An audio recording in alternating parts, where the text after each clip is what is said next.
Muito bom dia a todos os nossos preciosos e amados irmãos.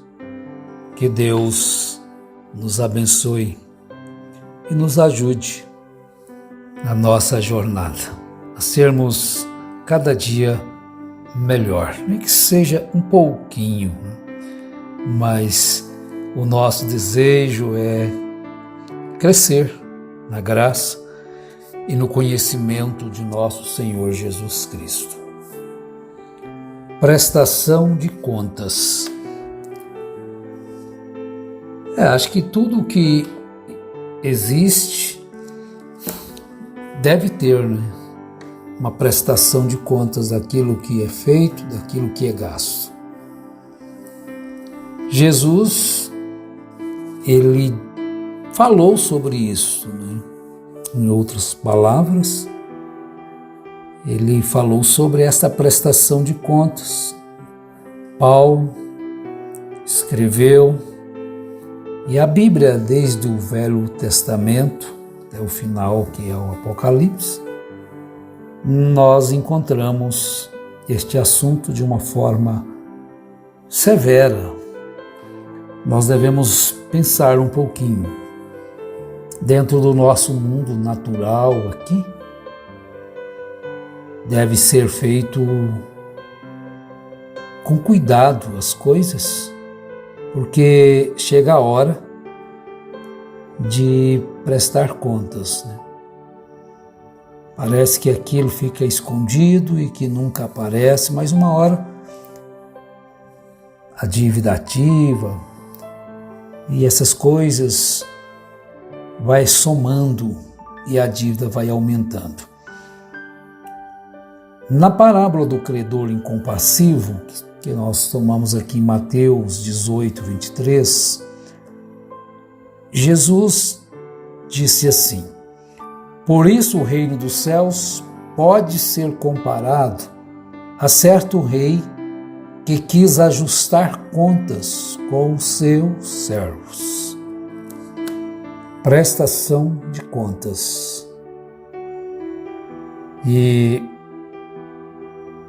Jesus diz: pode ser comparado a certo rei que quis ajustar contas com seus servos.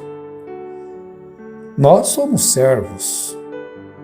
Jesus é o Senhor. Ele é o Rei dos Reis. E nós estamos colocados aqui na terra para sermos representantes do seu reino.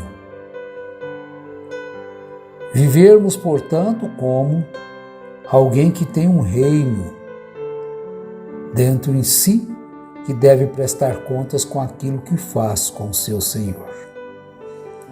Não podemos nos esquecer de que tudo aquilo que nós semeamos é justamente aquilo que nós vamos ceifar, colher. Então fica este versículo de abertura como que algo para nós refletirmos. Prestar contas a Deus daquilo que fazemos com este corpo, bem ou mal. Alguma forma, isso virá à tona um dia. Deus não tem pressa. Ele dá o tempo necessário para que o homem se arrependa daquilo que ele faz que não deveria fazer, e aquilo acumula. Mas na mesma parábola, Jesus então dá uma receita muito especial daquele rei que perdoou o servo muito que ele lhe devia, através da misericórdia, através da humildade,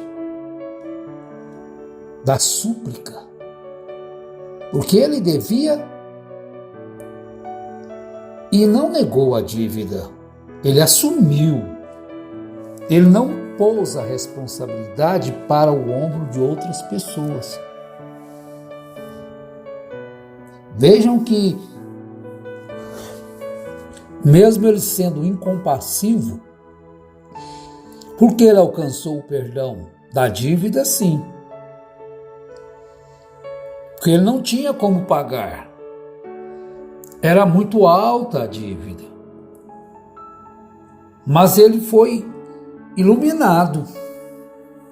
Ele se prostrou perante o seu Senhor, o reverenciava, dizendo: Senhor, seja generoso para comigo e tudo te pagarei.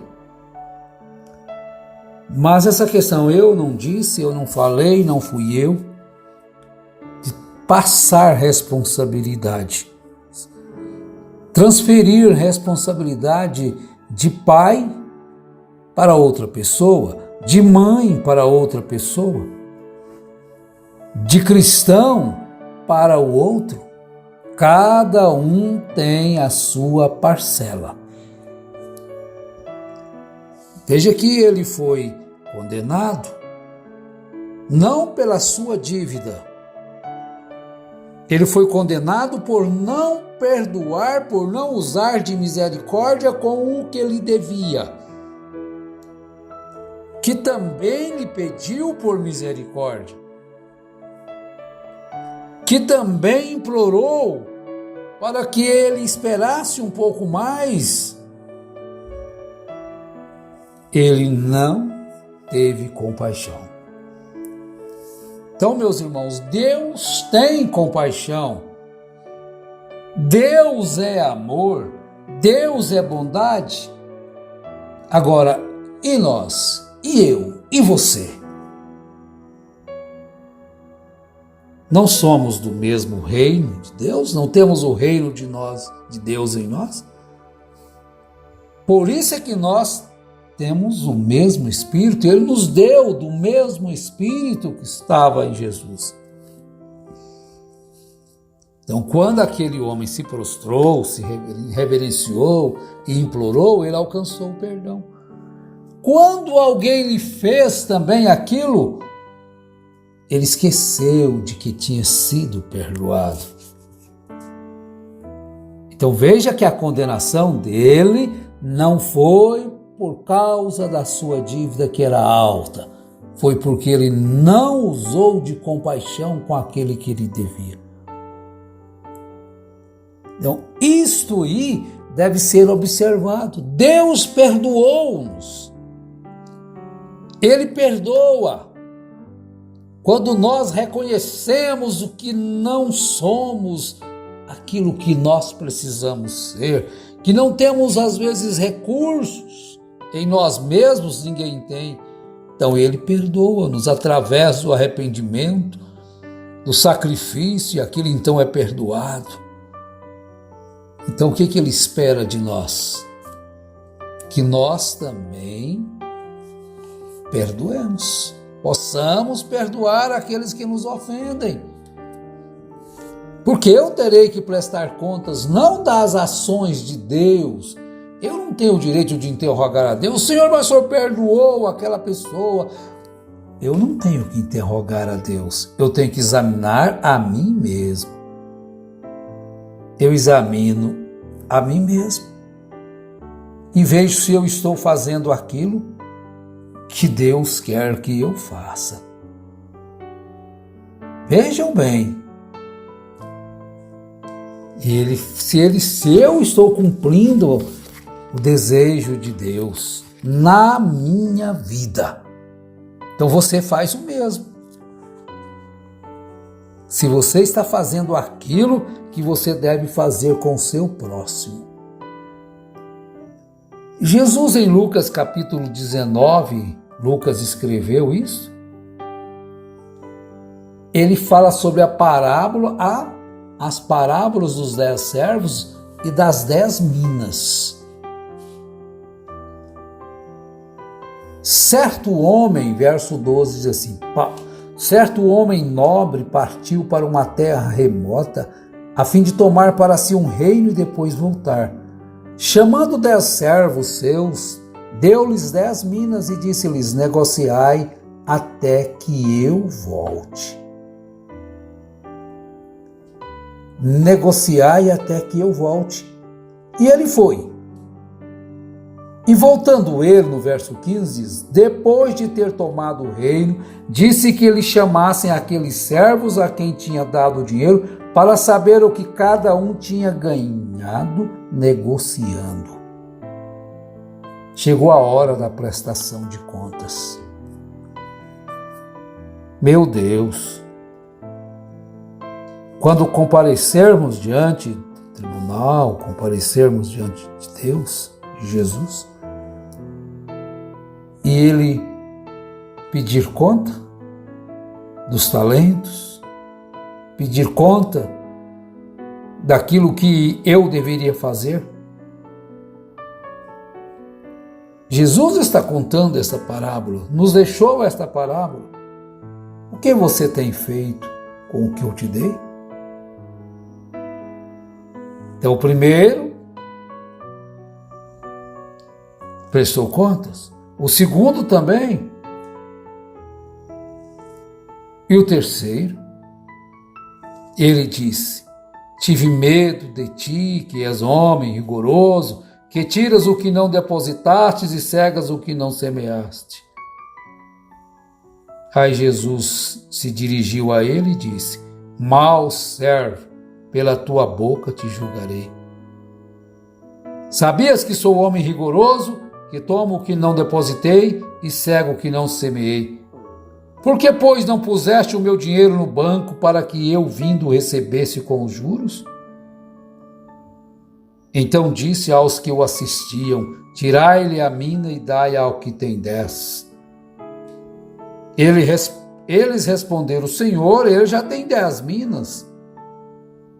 Eu vos digo que a qualquer que tiver ser-lhe-á dado, mas ao que não tem, ao que não tiver, até o que tem lhe será tirado. Dura sentença aquele homem da parábola recebeu. Haverá um momento de recebermos ou perdermos o que temos. Que Deus, na sua infinita graça, na sua grande misericórdia, nos instrua, nos ajude a não escondermos debaixo de uma pedra aquilo que Ele tem colocado em nossas mãos. Veja que ele foi julgado justamente pelo que ele disse, justamente pelo que ele fez, não por falta da misericórdia de Deus. Nós devemos procurar, conforme sempre a gente ouve alguém falamos também sobre Romanos 12, conhecer a real, a verdadeira, a perfeita vontade de Deus. Que Deus nos ajude. Paulo, escrevendo aos Romanos no capítulo 14, verso 12, ele também escreveu assim, de modo que cada um de nós dará conta de si mesmo a Deus. Você dará conta de você mesmo. Eu darei conta de mim mesmo, daquilo que falo, daquilo que ensino. Por isso, que a misericórdia do Senhor esteja sobre mim, sobre você. Que nós possamos ter essa consciência de falarmos somente aquilo que Jesus disse, que os apóstolos disseram. Sem sair nem para a esquerda, nem para a direita, não tirar nem também acrescentar. Porque eu sei que estarei prestando contas um dia. Você estará prestando contas um dia. Que Deus nos ajude a sermos prudentes, sábios, estarmos descansados no seu amor, no seu ensinamento, estarmos felizes e contentes com o que a Bíblia nos traz. Nós não precisamos de outras coisas ou de qualquer coisa que esteja fora da palavra da Bíblia Sagrada. Que isso possa te confortar, te curar, trazer ânimo e vigor para prosseguires. Que nós possamos juntos prosseguirmos debaixo desta graça e amando, respeitando a Bíblia de Deus. Pois fazendo isso, estaremos nós respeitando a Deus, o nosso Salvador, o nosso Senhor. Em nome de Jesus Cristo, seja abençoado você, sua casa, seu trabalho e tudo que você fizer. Amém.